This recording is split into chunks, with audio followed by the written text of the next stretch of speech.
Now this year, as we're still in this crazy time in the world where we still don't know what is happening, what's going on with our supply chain, as we struggle to rebuild and plan for our future, we would be remiss to not look at the opportunity that digital clothing, blockchain, and NFTs have to play in our future. So today, the goal is to spark new ideas. The goal is to be able to sit back and say, hey, what does this mean for my business? What does this mean for how I look at future investment and scale? And how can I start to think about developing a very simple, hey Trish, how can I think about developing a very simple model that allows me to put my foot into this landscape first? Now today for me giving this talk, what's really funny is I normally come on stage with like a 25-page deck, and today I have about 4 pages. And that tells me, and should tell you, that a lot of the conversation today will be based not only on your existing understanding of these models and what they mean, but also be highly tailored. So, when I ask questions, if something applies to you, raise your hand, because it's gonna help me gauge kind of where we're at. So, before we get started, a little bit about me. So, my name is Syama Maher. I am the CEO and founder of an international retail consultancy and creative marketing agency called Scaling Retail. I have been in business now nearly 10 years, which is pretty damn amazing. I've had the privilege to be able to open up stores internationally, small boutiques, also the privilege of growing and launching and scaling independent fashion brands. Brands who have not taken outside investment and some who have. And tomorrow I'll be giving a talk on how to look at building an investment-worthy business. So if capital and financing is money, as on your mind, tomorrow, right around 11 o'clock or so, you'll be able to find me here talking about that. What else am I? I'm also an investor and an advisor, as well as an operator of another soft goods clothing business. So what else does that tell you? 100% of the day, all the day, I am thinking about not only how the companies that I invest in, how they are launching and scaling and looking at new technologies, how my company is actually looking at technologies and looking at blockchain in the future, but also really future forecasting as an advisor to a whole new wave of entrepreneurs who are looking to build and launch for the very first time, that do not have product market fit and that are trying to understand the way consumer behavior is shifting and how these kinds of technologies are going to impact their future. So I've got this really cool 360 sort of, manic lifestyle, if you will. I'm also a Leo sun sign with a Capricorn rising, so those of you guys who understand, thank you. So those of you guys who understand those personality types know that I'm both gregarious and a workhorse. So that is why I come today with all this information and with the goal of inspiring you to think a little bit differently. So our agenda. We're going to talk a little bit about the state of the world. We're going to talk about Gen Zs, digital fashion, digital currencies, NFTs, this phygital future, which I think I hate that name as much as I hate omnichannel, but we're going to use that name anyways. And then new ecosystems and how we start to future-proof our businesses. So before we get started, I would like to ask everyone here today, has anyone invested a little bit of money into cryptocurrency? Amazing, great. Did you invest money understanding the systems? Or was it more of like a, hey, I'm gonna put my foot in the door and kind of start to play? Who's just playing right now? Okay, cool. So what's interesting about starting to understand the way in which our economy shifted last year, we have to really pull back the lens and ask ourselves, where were we spending as individuals, where were we spending most of our time last year? Most of us were living in a digital world. For the first time ever, we found ourselves spending so much more time, not just getting on social media in terms of being able to broadcast, but actually spending time digitally engaging with each other on Zoom and other conference-style online software. Now, this is not unlike the gaming industry, which many of us would probably say if you're not a gamer, and I certainly don't consider myself to be one, but when you think about that community building, using a digital interface and being able to go to that on a daily basis, you start to understand how much community means to you and how much this digital ecosystem means to you. It meant a lot last year. In fact, it continues to mean a lot. Our digital avatars, which, for me on Zoom is really me kind of using that blurry feature a little bit more every day as I sleep less and start to learn more about how to make myself look better on Zoom. But when we start to think about the importance of how we represent ourselves online, right, we start to understand how much more and more of our time is spent there. So come with me on this journey. Over here, we have the rise of digital interaction and community. Super, super interesting. On this other side over here, and this has been starting from a long time ago, we have the rise of this cryptocurrency blockchain technology. And we're going to remain that to be pretty ambiguous at this point. And then over here on this other side, we have a world in lockdown where, in fact, a lot of people were making money off of unemployment more so than they ever had before. In fact, guys, last year, for one of my companies, I struggled for 6 months to hire a team. I struggled. People didn't want the job I had to offer. I thought it was a pretty good job. There were a lot of good jobs I had to offer. Very hard to staff those jobs. Last year, Americans were able to put away $2 billion in savings. That's kind of amazing. We saw credit usage that was far less than we ever saw before. So here we have a surplus of cash, right? Over here we have people building and creating these digital communities and focusing on digital. And then we have this mechanism, right? We have this blockchain, this platform that is able to create value and meaning, right, in a digital world using something that we're all familiar with, which is currency.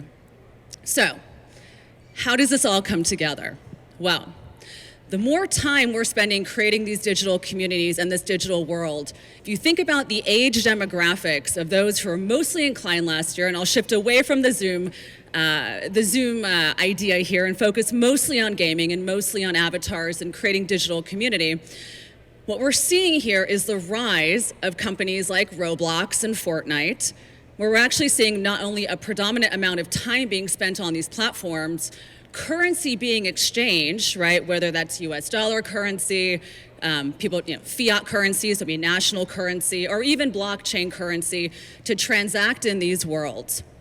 In fact, last year, we saw more crypto whales, crypto millionaires that were under the age of 18, which is pretty insane. So we have to ask ourselves, now that we have this new class of consumers, right? This new class of purchasers who have now amassed this type of cryptocurrency or currency in a digital platform and in a world that they've created or that they engage in, they need to be able to find meaning out of that. And how do we find meaning? Well, most of us, we shop. We use our identities and exercise our identities through the use of our currency. We buy things of value. We buy things like artwork. We buy fashion. Right? We buy things that help us understand and show to the world and show to society who we are and what we stand for. My thesis today is that the rise of how we look at community building in these spaces like Roblox, and as we move into these other categories of online consumerism and digital consumerism, we need to be able to find and have a cross-section between the value of how we look at how we spend our money and being able to have assets that reflect to the world where we're at. We're basically creating a very mirrored system of what it is we currently do today. When people make a lot of money, they go out and buy things. If you can't go out to a party, you can't show people what you've bought, you can't have that identity. Where else do we show that identity? We show it on Instagram, we show it on Snapchat, we show it on TikTok. We also now show it in a variety of other ways, both in terms of online gaming and also social media. Is everyone with me so far? Amazing, I was so worried. I was like, okay, this is super heady. I have all these ways of framing it together. It's nice to hear we're all on the same page. Awesome. Okay, so Now that we know that crypto and that this blockchain platform really exists, right? The blockchain component of this is really the technology that it operates of, and cryptocurrencies are the way in which we can actually transact those quote unquote dollars or those units, right, in order to be able to buy things. We need to be able to find value in the things that we buy. So if I'm sitting on a million, let's say Bitcoins, right, or I have $1 million US, right, how am I going to transact on that in order to have meaning?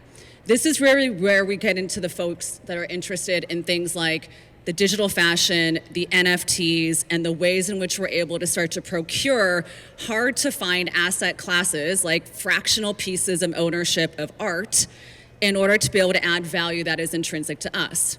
Now, people who are out there who are not engaged in these platforms and are wondering, well, why should I care? You're probably not also the ones who are sitting on $1 million of assets that are actually trying to find ways to exercise value and meaning.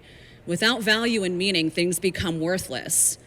So to create an ecosystem where we are exchanging on value and meaning, and to be able to see the ways, and I'll go into a bit more detail, the ways in which we're looking at crypto and blockchain technology in general, should really help us lead ourselves to believe that the future, this Gen Z community, is actually going to be exercising their power of purchasing in a whole new way, in a whole new category than we ever have before.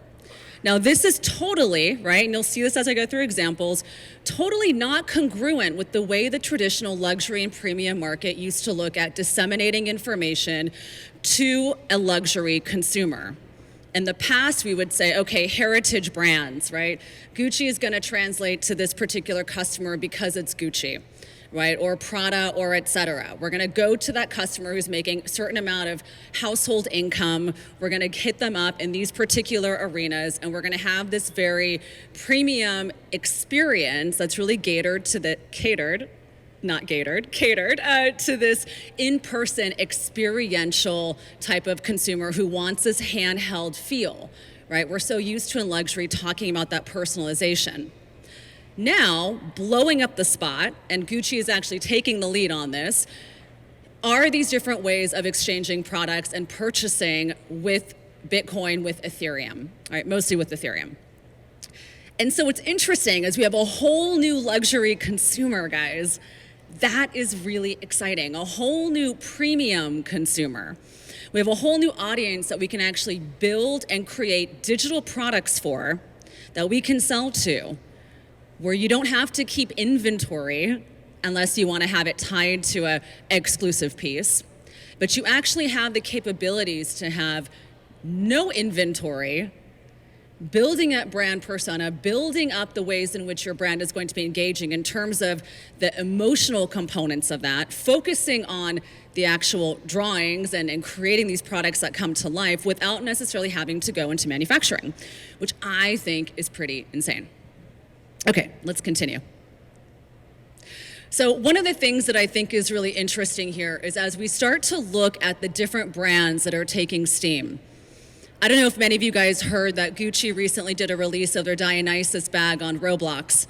That bag, you heard about that, so crazy. That bag sells in retail stores at $3,400.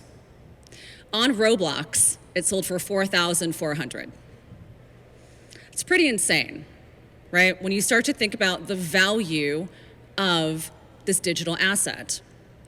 We also have here, over to my left, we have here a Gucci experience that is mimicking, this is in Roblox, that is mimicking one of their actual in-store experiences, and they're bringing this experience to a digital platform where you have the opportunity to see your avatar and see yourself in that experiential mode. What's really interesting here is Gucci is in that phase right now of not creating products and goods specifically that are digital, but they're still doing this kind of one-to-one phygital, and if anyone has a better word, please let me know. This kind of one-to-one experience, right? We're gonna build it as an actual, tangible, physical asset and product. We are then also going to create an experiential environment for that so we can actually start to tap into these other types of markets. You're gonna see it a lot these days. In fact, a lot of artists are also doing that. as you start to think about fractional ownership of pieces of art. Now, to my right, what's really interesting is this company called Machine A. They've done a very interesting job of creating augmented reality. Now, these two images are taking place in the exact same time, space, and location. It's the editor of a magazine who's out there in a field at a certain location that was predetermined in order for her to be able to go see what this augmented reality experience is. When she flips open her phone, she's able to walk and shop the store. Yeah, it's pretty cool. What I love about this is the ability to engage. What I love about this is the ability to take advantage of space, to get people outside, to give people an opportunity to engage with the world around them in a world where increasingly we are alone together, as Sherry Turkle says, right? We're all on our phones, we're all doing our own thing, and even now with the pandemic, we are all alone together. This is a really amazing way to be able to actually engage with the world around us. When it comes to looking at the different ways in which we're going to be implementing and thinking about the blockchain technologies, I really want us to take a step back and focus on what's happening with the Gen Z community. Now, I kind of touched on it already in terms of where they spend a lot of their time. But what I also want us to take a step back and look at are what are the core values and principles that Gen Zs have? Now, many studies, and I'm sure you guys have already heard all these studies, but 65% of Gen Zs are more likely to buy something if it has a sustainability component to it, right? They're being swayed by sustainability. They're very interested in traceability. They want to be able to understand where their products and fibers are coming from. They also have core competencies and needs to have community. They are digitally connected and need a way to be able to connect even further, deeper, and more meaningful. So when we think about these core values, right, and then also in terms of where they're spending their time, and then the need to be able to express themselves in a digital way while they may not be in person on the platforms and in the ways in which they are building those communities. So the next part of this thesis, the next part, the 1.2 part, is that blockchain is directly in alignment with where Gen Z values are heading. Through the use of blockchain technology, we are able to implement traceability. We are able to implement ways of building community through access portals, authenticity. Many of you guys have been hearing about all of these different platforms, like The RealReal, like so many of them that are really focusing on authenticity. Even luxury groups are focusing on how do we actually prove that a product is valid, right? How do I know this is a real valid item? Certainly, and I know I do. I used to have all my little certificates inside of each of my little bags and wallets and things. It would be like, oh yeah, this is the serial number and the proof of blah, blah, blah. I gotta say, guys, when it comes to hand-me-downs, I don't know if that certificate's gonna last more than like 10 years. So, when we start to think about how we prove value, right, how we prove that something is real, right, we start to take a look at authenticity. So this is a group that's coming out of France. They're called Arianee. And what I love about them, they're new, they've been around just a few years. They've actually been able to do some really great case studies and execution amongst a number of different components. So the first one here is their partner with Breitling. And what's amazing about this is this was actually the development of a digital passport that allowed them to unlock access to exclusive content. Now, most of us here are trying to figure out how to beef up our customer lifetime value, right, and how to decrease our customer acquisition cost.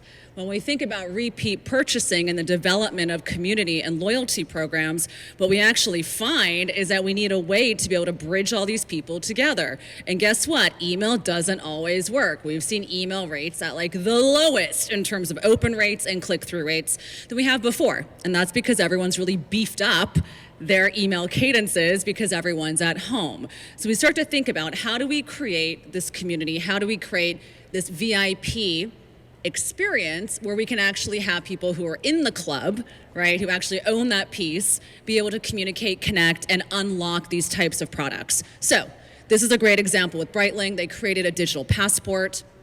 something that was really able to bridge together the younger generations of this program. Now, this I borrowed from the Arianee site. What I love about this is it kind of really nicely encapsulates some of the main value propositions. Single sign-on ownership, private communication, circular services economy, transparency, ownership, and authenticity. These are very, very important value systems, right? When we take a look certainly at the circular economy, when we take a look at how we're actually able to do reselling in a way that proves authenticity, imagine if all of us who bought luxury goods were able to authenticate that, how much easier would it be for us to resell that product? How much better would that be for our environment? Right now, there is too much of a delay time between when we look at having a product, getting it authenticated, and reselling it, versus what happens when we will be able to implement this on a more mass market accessibility as luxury brands start to adopt this, which is quite simply, hey, I bought this garment or I bought this handbag 2 years ago. I have the digital proof of that. I'm gonna go ahead and resell that tomorrow because I feel like it. Decreases that time to conversion in terms of authentication and reposting that product. Now, I have some really, really cool examples of how we can start to look at fashion, NFTs, and the digital applications of that. There are a number of different marketplaces right now that are focused on how we start to think about the use of these digital items. Now, has anyone tried to buy an NFT before? Yes. Was it successful? Did you buy it? No. Did anyone else buy it? No. Okay. It is hard. It is hard to buy an NFT. And I'm going to tell you why it's hard. And then anyone out here who wants to help to create better UI UX for like how we do this, let's talk, because it's actually a problem. So let me take you down the path of why this becomes challenging, and then we'll talk about some fixes. And then also, honestly, if you're a creator, you don't even have to worry about this, right? But as a consumer, as you're looking at implications of this, very important to understand what the barriers to entry are. So let's say I want to buy an NFT. Well, and I have Bitcoin, because Bitcoin is the one that is the most consumer friendly, right? Everyone kind of hears about Bitcoin. So I've got a little bit of Bitcoin and I'm like, oh my God, Jeff Staple is coming out with this, NFT of this new sneaker, and I really want to buy this NFT. What do I have to do? Well, step one is I have to get something called a digital wallet, right? I use a company called MetaMask. There are a couple others. So that's step one. Then I have to convert my Bitcoin into Ethereum, because Ethereum is actually how the majority of these NFTs are traded. They're not traded in Bitcoin, right? They're traded in Ethereum. As I'm doing that transaction, I lose money, right? Because I'm exchanging currency for another. There might be some processing fees in that. The next step is I then have to take that Ethereum, right? And then I'm gonna go ahead and try to make a purchase with the Ethereum. Now, there are gases and charges against what it is that I have to spend. So if I want to buy an NFT that's, let's say, five US dollars, whatever the current exchange rate into Ethereum is that day, I then have to spend more money in order to process that purchase, sometimes 5 times higher than the cost of the actual item itself. That's a huge barrier to entry, right? Someone might say, well, why can't you bake in those fees? Why can't you make it a lot easier? And then once I get through that hurdle, I then have to go ahead and place my bid or purchase that product, right?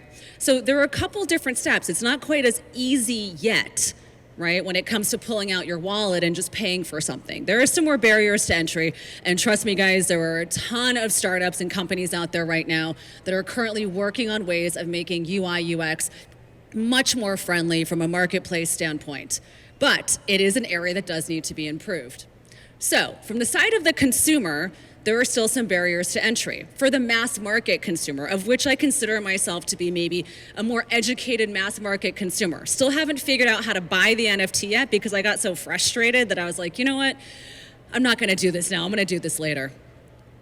However, going back to the concepts of how we look at Gen Zs who have already been creating in this ecosystem, who have already been purchasing within this ecosystem, right? Who are already these crypto millionaires. There's a fluency in language, right? In the ability to transact and make those purchases.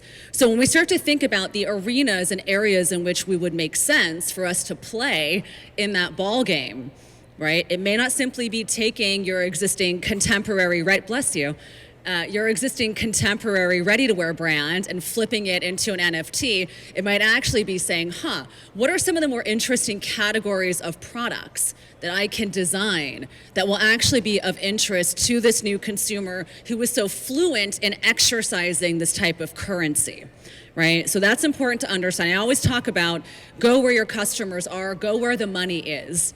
Right? So we have to look at who owns the money, who has the power of purchasing, and create products and services to the people who have the power of purchasing. Now, this is a really interesting company. It's called DigitalX. What I love is that they have a crowdsourced kind of platform in terms of looking at design, development. You can obviously purchase the entire garment on your own in terms of it being a digital asset. But what's fantastic about these platforms, it's 3D, it's very interactive, and it's creating a lot of traction. This is their global designer network.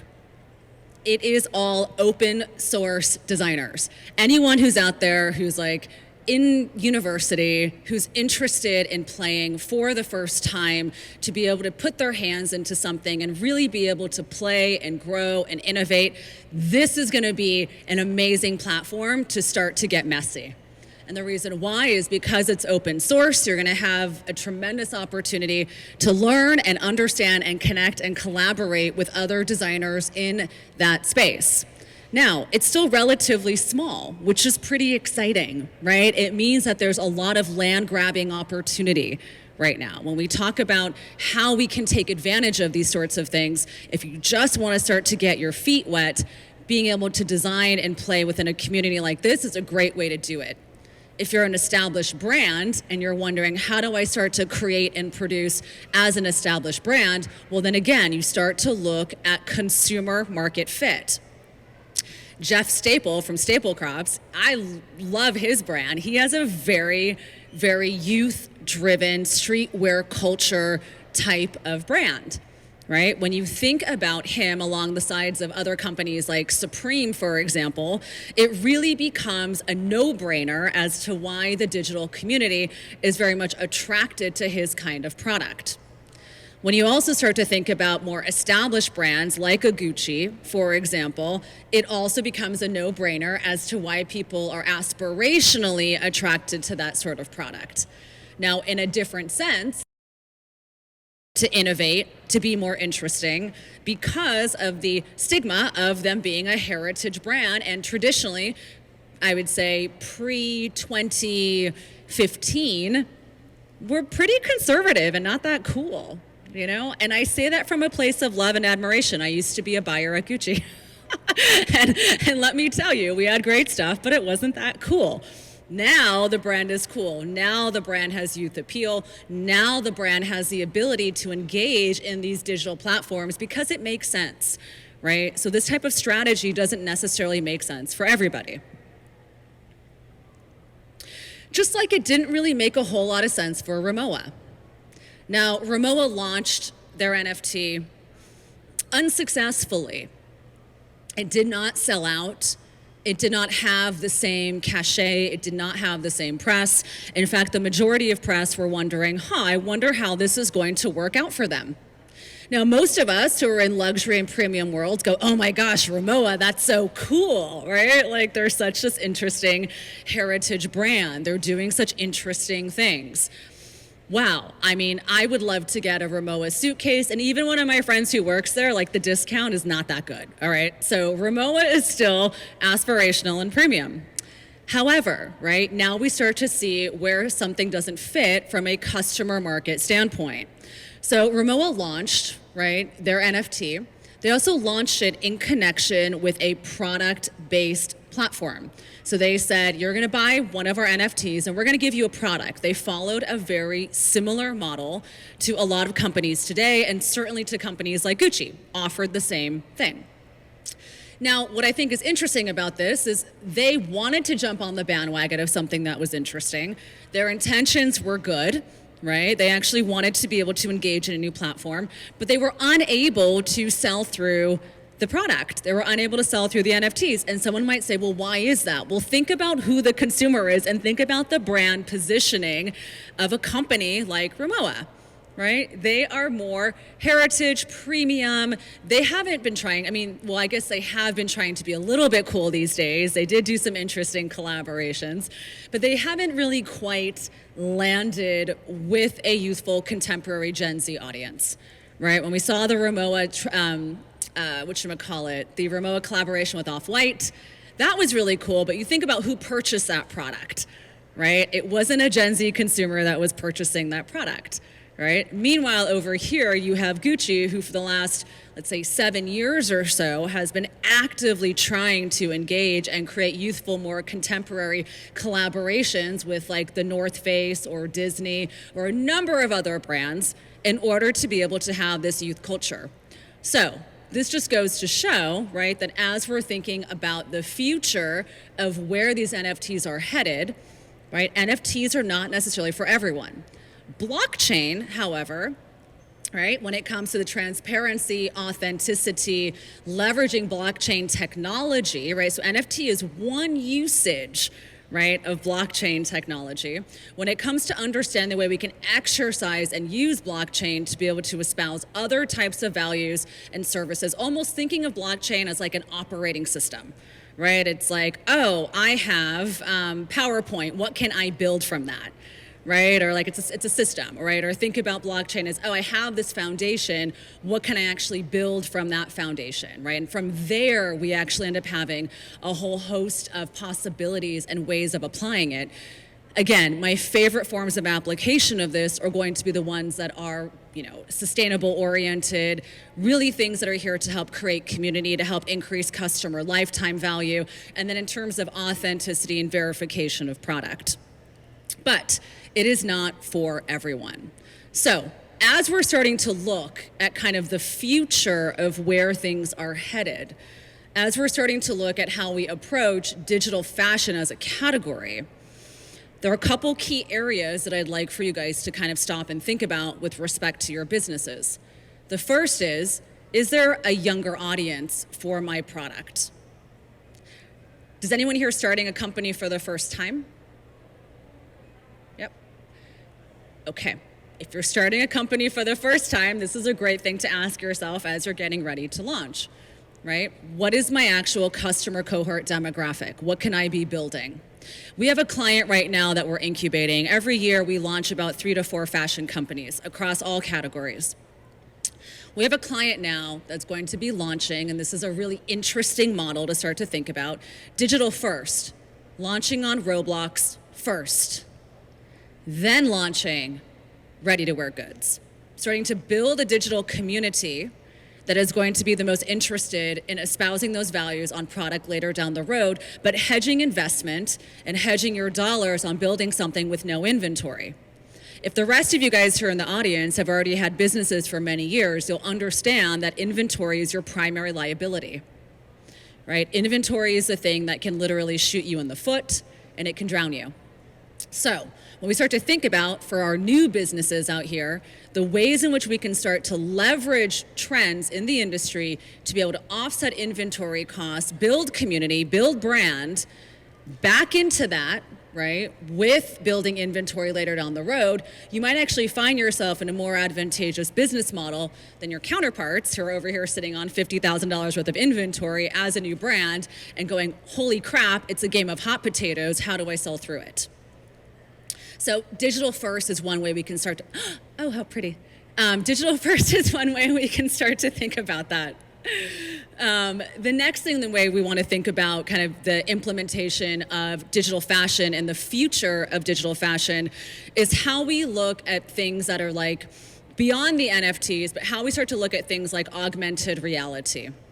Now, what I love so much about the augmented reality experience is that as we get better and better with our hardware, right, as Oculus continues to get huge resources invested into it, right, we're going to see the advent of an actual system that works.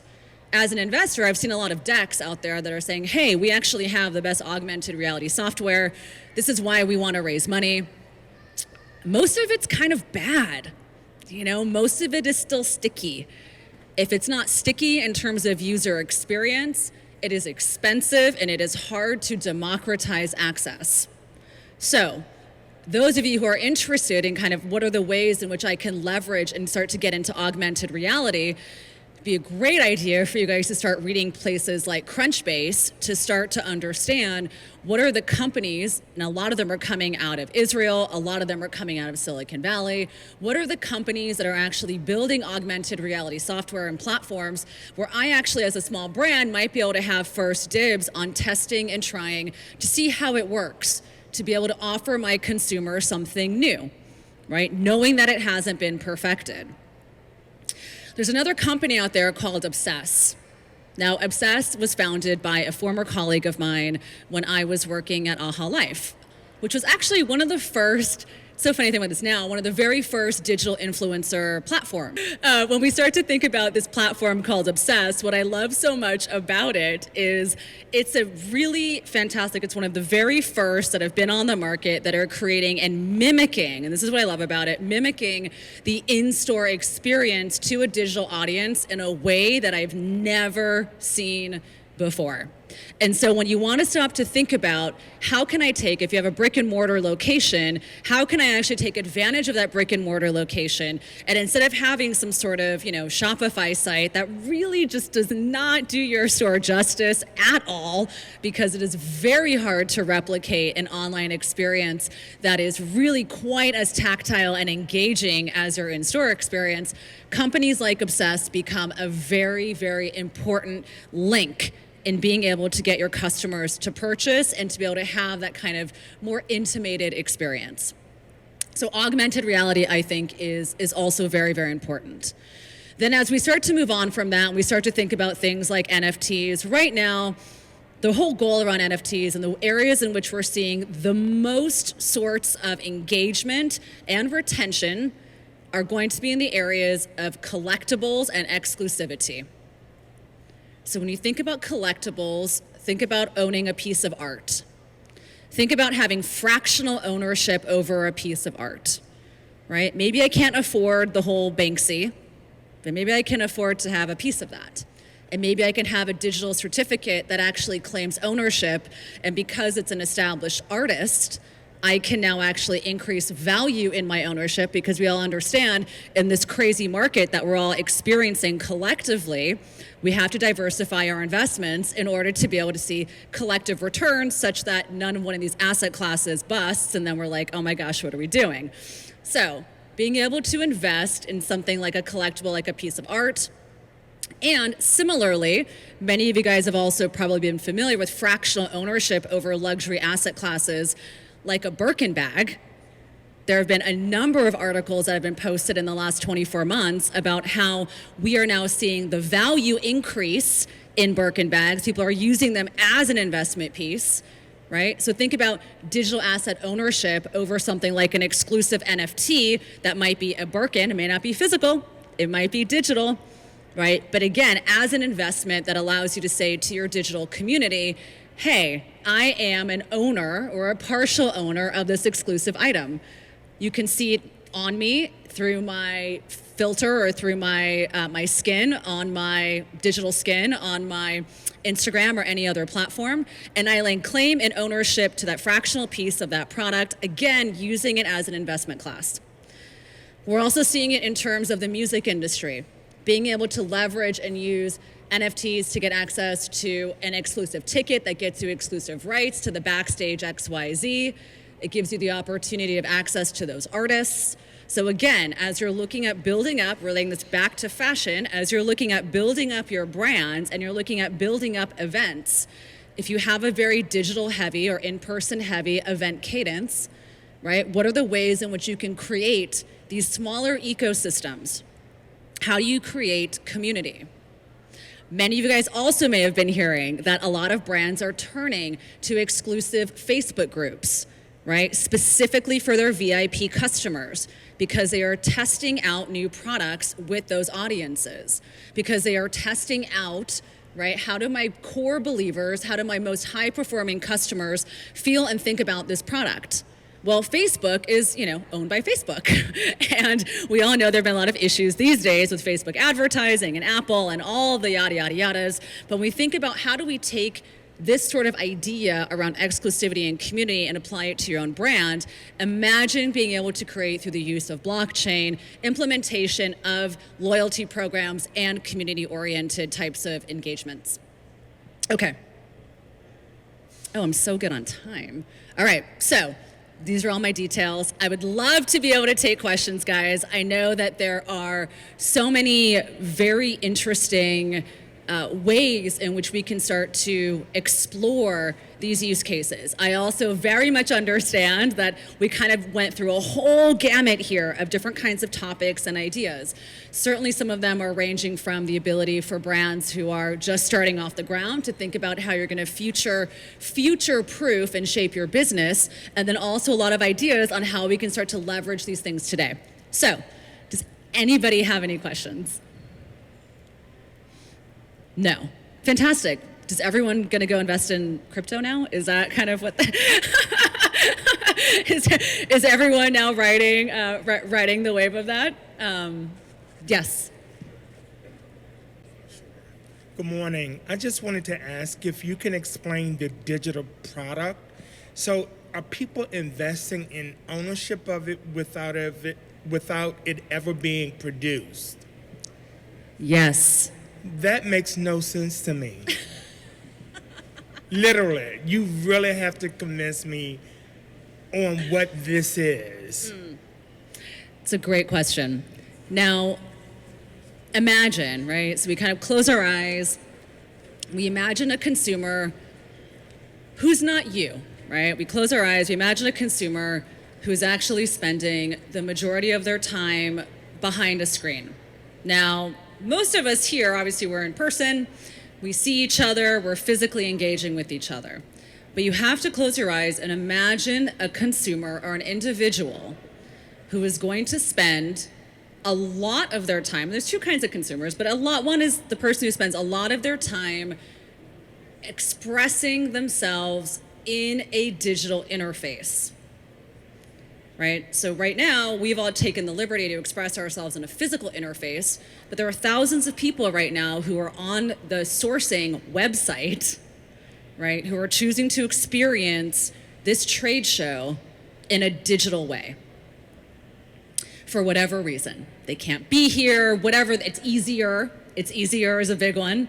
So when we start to think about the consumer mindset, it's very important to say, okay, this person, and a lot of it's data, right? This person who I'm selling a product to is spending a lot of their time building an online persona, an avatar of who they are.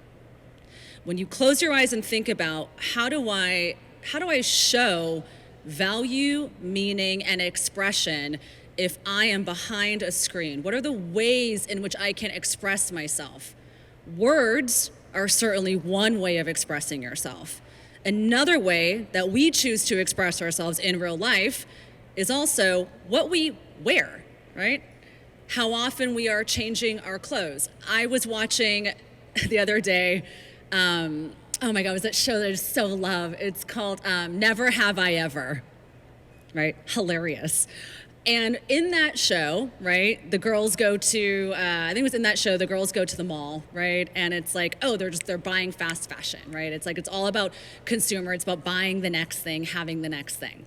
So if I'm Gen Z, I'm 16 years old, I'm spending most of my time on a digital platform, and I know, right, that it's all about my identity at that time in my life, I need to be able to show up on a regular basis with new stuff, right?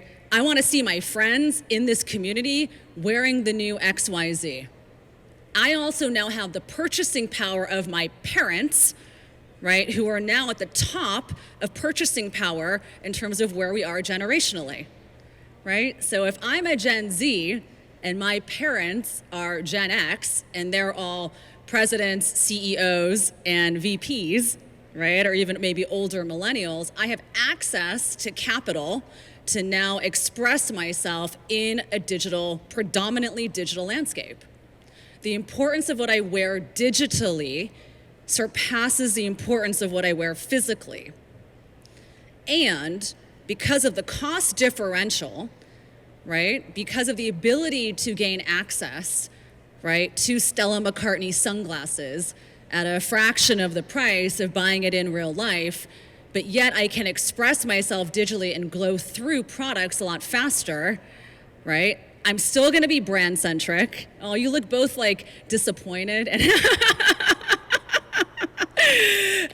But to see myself expressed, right, in that way, associating myself to brands, getting that hit of dopamine when I'm purchasing, and being able to exercise that faster, right? That is where we're at these days. This is very different from how we used to think about traditional premium and luxury marketing, right? Because about 4 years ago, right, 5 years ago, it was all about focusing on experiential in-store activations, Instagram-worthy walls, being able to get everyone together, going back to this kind of influencer marketing type of stuff. And guess what? That stuff will still be there. And this other emergent category has actually been here for quite some time. We just haven't yet been sitting still enough to be able to understand where the holes are in our business models and where the future of consumers are in this category. And this will be major. Yes.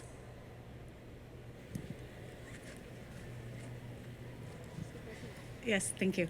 Thank you so much for this talk. I appreciate it. And something that captivated me throughout it was the conversation you had about how you can have a product like Gucci or something like that, and the authentic certificate or something like that. I'm probably one of those consumers that I'm like, okay, well, I don't know if I should be purchasing this. I don't know if it's original. So when you talked about that platform, is that something that is being worked on with high-end fashion, like Gucci or things like that, to where we can literally feel more at ease at the time of purchasing that type of, I mean, that to me was mind blown. So thank you for sharing that. Totally. It's so cool. It's so cool. So yes, so basically right now you have companies like the one I showed earlier, which is Arianee, right, which is coming out of France. You have other companies. I chose them because I met the founder a couple years ago and I was like, oh, I love what you're doing. It's so cool. But there are lots of other ones that are doing it. And when you think about the companies themselves that are building the technologies and then deploying it by organization, right? So in order for anything to be kind of systematically adopted, right, you need to start to have major players decide that this is important. And we're starting to see that. And the ones that are driving home the conversation right now are premium and luxury brands. However, right, every brand, right, that is looking to have any sort of traceability and circularity and brand authenticity, which honestly doesn't have to be Gucci, it could be Michael Kors, right? It could also be Coach, it could be a number of different brands that are out there. So when you start to think about the implementation of this, you're gonna see these bigger brands, right, start to really roll out with it, right? But then also in terms of, let's say, H&M working on their sustainability platform. If everything is traceable for them, right, when they actually give their sustainability reports and what they're gunning towards, there's gonna be a way to prove that, right? And that's gonna be through traceability within garments in terms of manufacturing the supply chain. So when we start to think about like what this means to us, you know, as consumers, it means that we're going to have a lot more reliability and credibility with the companies we purchase from in terms of sustainable practices, et cetera. It also means that for those products that we want to have validated and authenticated, that's going to happen. It's going to also mean that we now have stickier communities where I can be like, oh my God, you're one of the 50 people who also bought this handbag. Oh my God, that's so cool. Like, let's talk. We have similar interests, right? We have similar ways of associating with each other. It's not like in the past where you'd have to like fill out a thing for a warranty, write the serial number down and be like, oh my God, like how am I gonna get this dishwasher repaired, right? It's like all of a sudden we're gonna see much easier ways of tracing our purchases. And from a service standpoint, I think it's gonna be a lot more impactful. So it's a trickle down type of situation because right now it's new, so it's expensive. And you think about who has the most to gain from implementing things like that. During the pandemic, I had a chance to use the CLO 3D digital platform to create the garment, and I've seen how realistic it looks, the actual garment at the end. You can't even see the difference. And my question is, because my brand is under construction right now, I'm trying to figure out how to continue. So my question is, do you think one day we will not have stores, like retail stores? Because when I see all of these digital things, like digital mirror where you can try on without going to the store, it drives me like crazy. I'm like, is this real? Is it gonna really happen? So that's my question. Oh my gosh, it's a great question. So you guys, the question was really around like, are retail stores going away? No, they're not actually. And what's amazing, and this is actually where I think from a world standpoint, we're getting it right, which is we are meeting people where they are.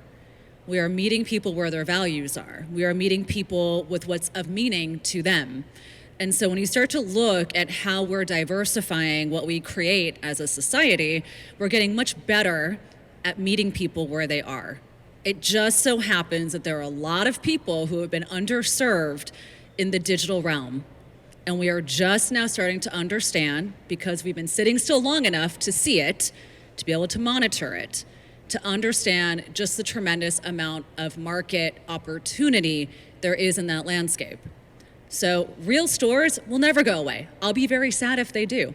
I like shopping in real life. I would also not mind having a 3D printer where I can actually purchase a tech pack digitally and be able to produce something at home, right?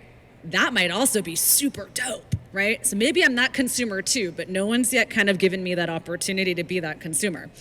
So as we start to think about, meeting consumers where they're at, we're simply broadening our scope.